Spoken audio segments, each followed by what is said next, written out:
You flick a switch and a stove ignites. You strike a match and a candle lights. You press a button and a lighter produces flame on command, every single time, without effort, without thought. Now remove all of that.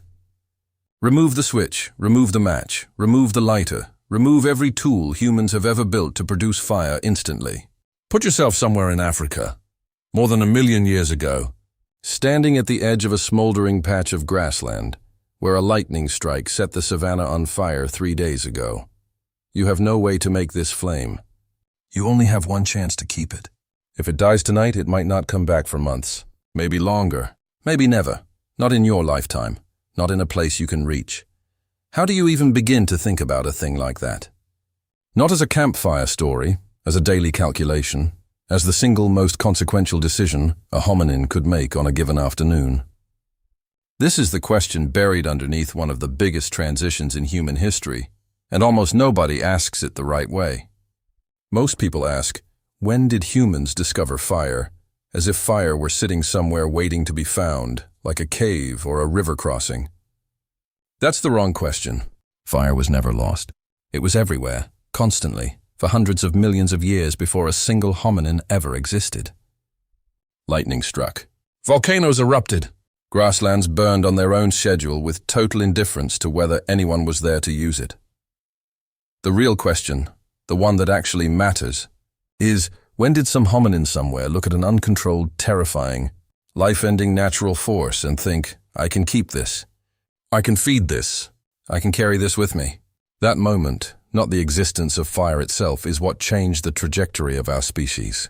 And figuring out when it happened is far messier, far more contested, and far more interesting than the tidy campfire and cave painting image most people carry around in their heads. Let's start with the distinction that almost never gets made clearly, because it is the whole ballgame.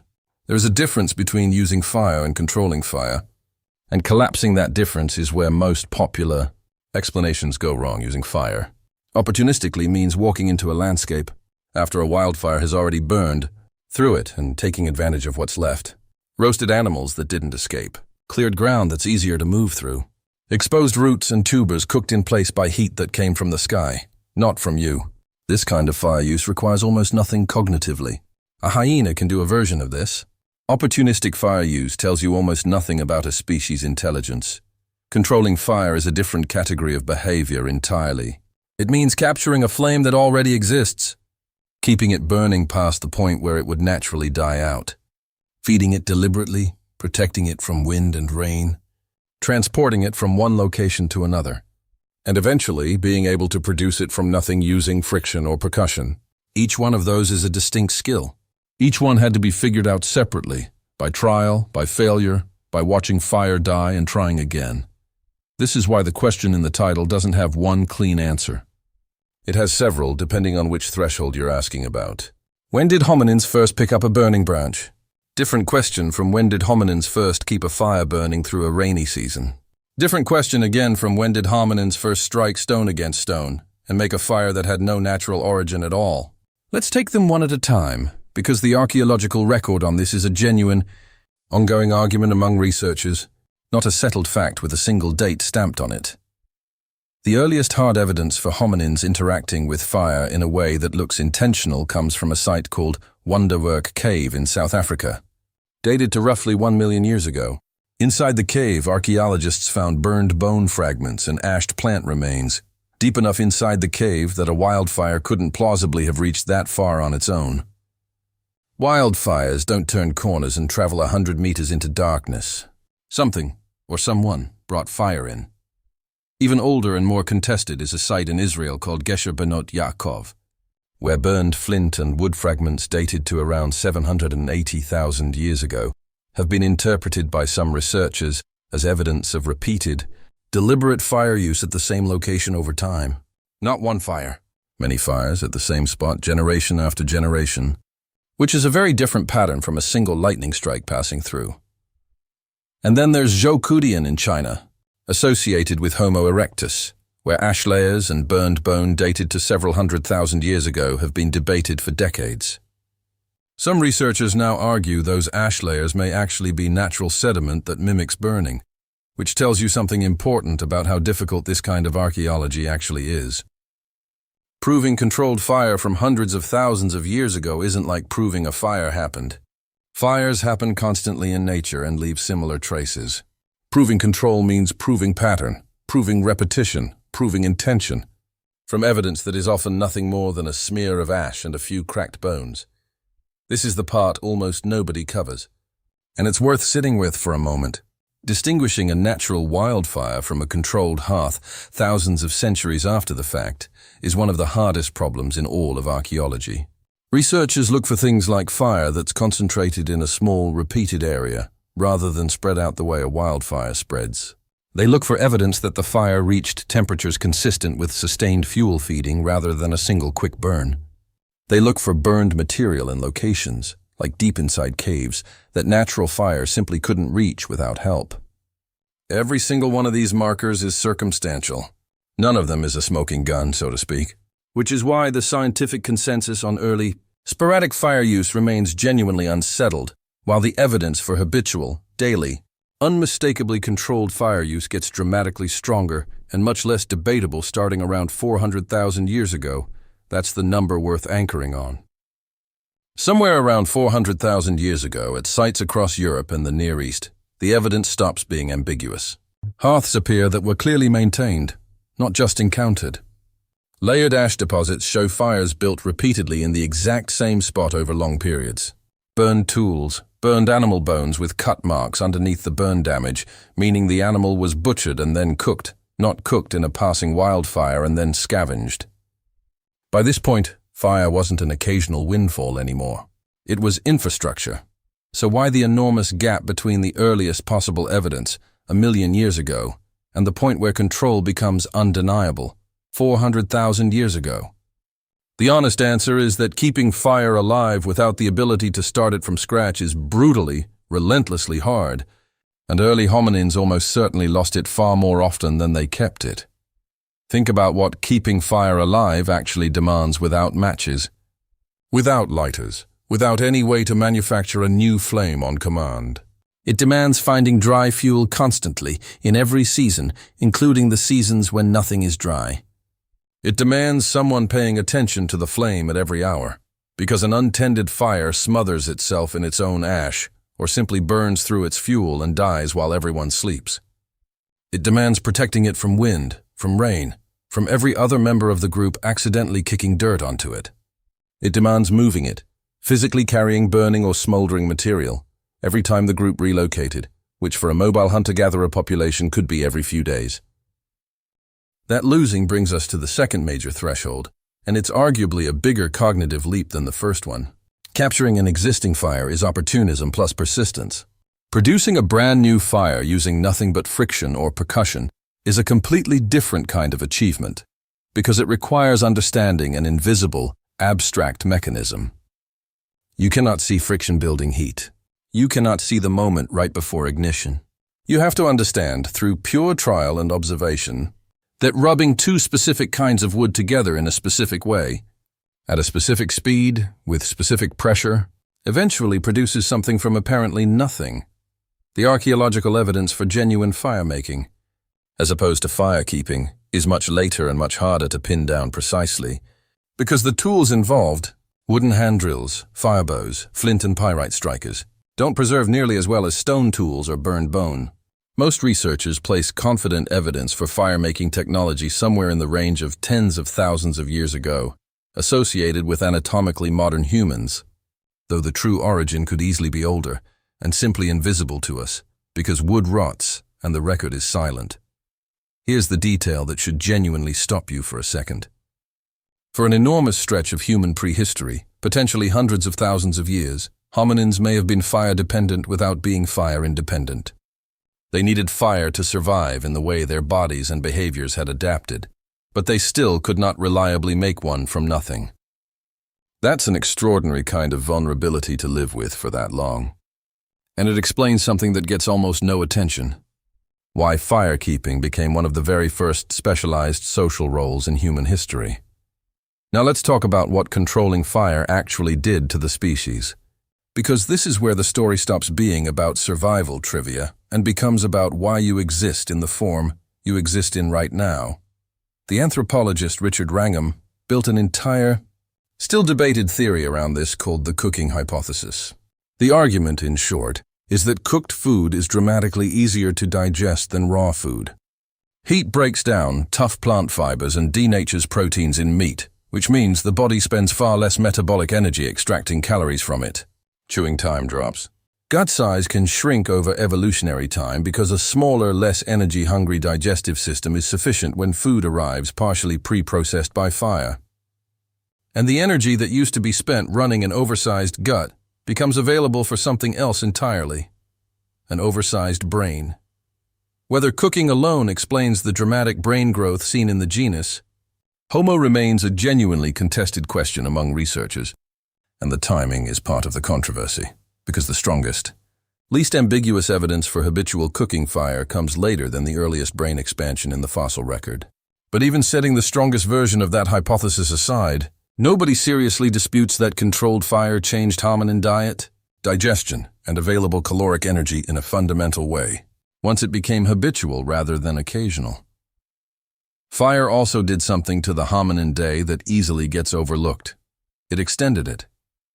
Every other diurnal primate on the planet has its day cut short by darkness. Predators become more dangerous at night. Vision becomes nearly useless. The sensible move for almost any animal is to hide and wait for sunrise. Fire broke that rule. A group with a maintained flame could see after dark, could stay warm after dark, could keep dangerous animals at a distance after dark. Evening, for the first time in the history of any primate lineage, became usable time rather than dead time, and usable evening time around a shared flame. Several extra hours a day when a group sat together, facing each other, not foraging, not fleeing, not sleeping, is very plausibly connected to something researchers increasingly point to, the elaboration of language, storytelling, and complex social bonding. You can't easily have a long, structured conversation while foraging under time pressure in daylight.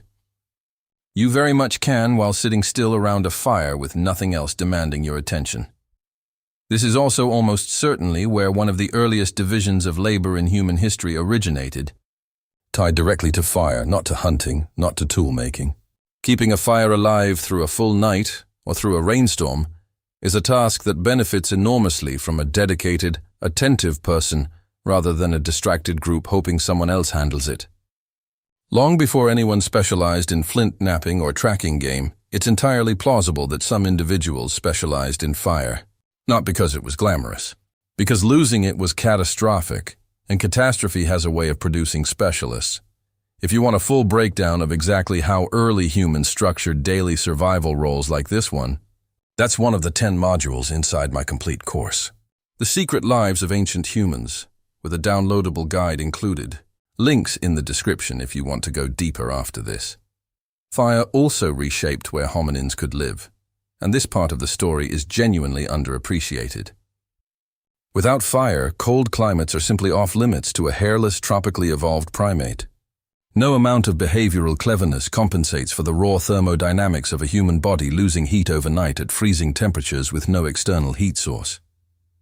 The archaeological and genetic record shows hominin populations pushing into higher latitudes, colder, harsher, more seasonally punishing environments, in a pattern that tracks closely with the spread of habitual fire use. This isn't a coincidence worth glossing over. Fire was the technology that turned huge sections of the planet from uninhabitable into merely difficult. It also changed what predators feared.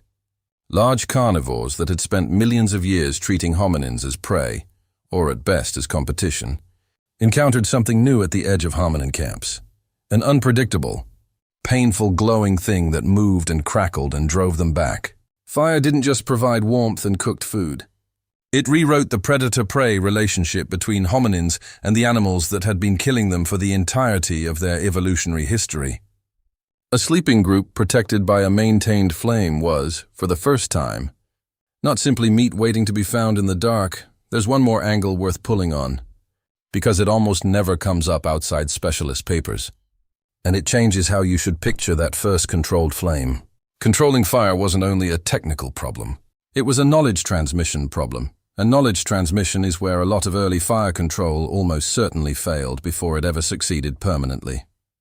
Think about what a single hominin, or even a single small group, actually knew the first time they managed to keep a captured flame burning for a full season. They knew specifically for their specific climate which woods burned slow enough to bank overnight and which burned too fast to trust. They knew how thick the ash bed needed to be to insulate embers from rain. They knew which plant material caught easily from a coal and which merely smoked and died. None of that knowledge is obvious. None of it transfers automatically. It has to be observed, tested, failed at repeatedly, and then taught directly to someone else, or it dies with the person who figured it out. This is almost certainly why fire control shows up archaeologically in fits and starts, rather than as one clean line moving steadily forward through time. Some sites show fire use appearing, then vanishing from the record for tens of thousands of years, then reappearing. Researchers have proposed that this pattern reflects exactly this fragility. A group that had fire control and then lost its fire-literate elders, to death, to disease, to a bad season, could genuinely lose the entire skill set. The next group at that same site, generations later, might be starting from something closer to zero. Fire wasn't just discovered once and carried forward smoothly by an unbroken chain of humans who already knew what they were doing. It was probably discovered, half-lost, and rediscovered, more than once, in more than one place, by hominins, who each had to relearn some version of the same painstaking lesson, that this thing takes real, sustained effort to keep, and letting your attention slip for one bad night can undo weeks of work. That reframes the entire question in a useful way. The moment fire control stopped disappearing from the archaeological record for good, roughly that 400,000-year mark, wasn't necessarily the moment someone first figured it out. It was more likely the moment the knowledge became stable enough, taught reliably enough, valued enough within group structure, that losing one firekeeper could no longer erase the whole skill from a population's collective memory. Permanence, in other words, wasn't a technical breakthrough. It was a social one. Fire control became irreversible, not when someone got cleverer, but when enough people around that person knew what they knew too. So when did ancient humans first realize fire could be controlled? The honest answer, the one that resists the neat single date people want, is that it wasn't a single realization at all. It was a staircase climbed unevenly, over an almost incomprehensible span of time.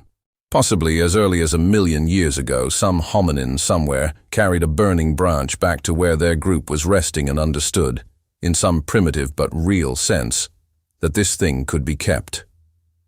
Hundreds of thousands of years after that, firekeeping became habitual enough to leave hearths that archaeologists today can still identify with confidence.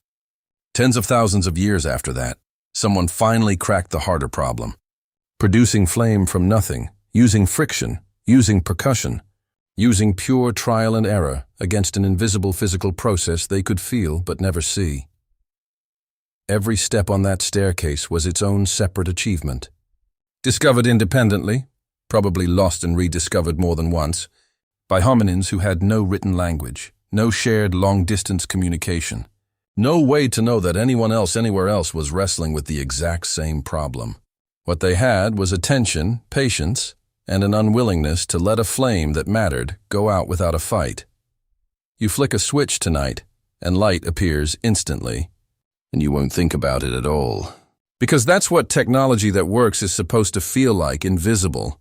But somewhere behind that switch, going back further than agriculture, further than language as we'd recognize it, further than almost anything else that makes you recognizably human, is someone crouched over a dying ember in the dark, feeding it exactly the right amount of exactly the right fuel because they understood, long before anyone could explain why, that this fragile, flickering thing was worth everything it took to keep alive.